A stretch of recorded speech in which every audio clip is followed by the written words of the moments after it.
I do not believe for 1 second the NBA has an image problem. I do believe it can become a problem if what has transpired over the last 36 hours to 2 days is something that is not an aberration or an anomaly, but becomes a regular thing. It simply cannot happen.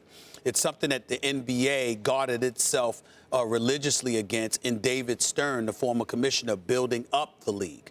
It's something that Adam Silver has taken by the horn, and he's done the same as well.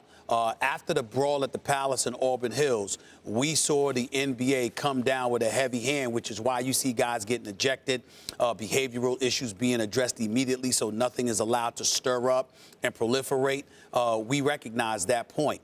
One of the other things that I think it's important to point out is that this is not an issue in the sport of hockey where you're allowed to fight, even though it's not to the degree that you used to be allowed to.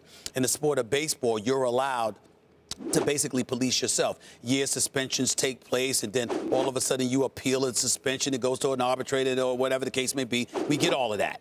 But the point is, by and large, the Major League Baseball players can get in the fisticuffs, and you don't hear about people being excoriated by Joe Public. You don't have that issue in hockey. You don't have that issue in baseball. So now it's incumbent upon us to ask ourselves the question, why does it exist when it comes to the sport of football? Why does it exist when it comes to the sport of the National Basketball Association? Let's just call it what it is. It's black players. And black players are judged differently. The black athlete is judged differently. Unfairly, I might add, and significantly more harshly by the public at large. Here is where I come in completely sympathizing with the black athlete. I still feel compelled to say this.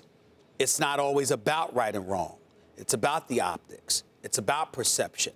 And as wrong as the public may be, you still have an obligation in an effort to protect the brand and your individual brand, not to mention the league itself.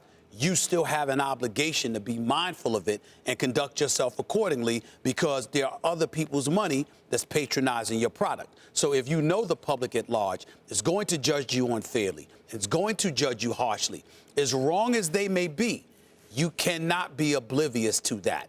You have to embrace it for what it is, because nobody's forcing you to play in these leagues. You volunteered. And if they're going to judge you harshly, you have to be cognizant of that. It's not fair, but it is reality. And it's a reality that the black athlete has been dealing with for decades, if not longer.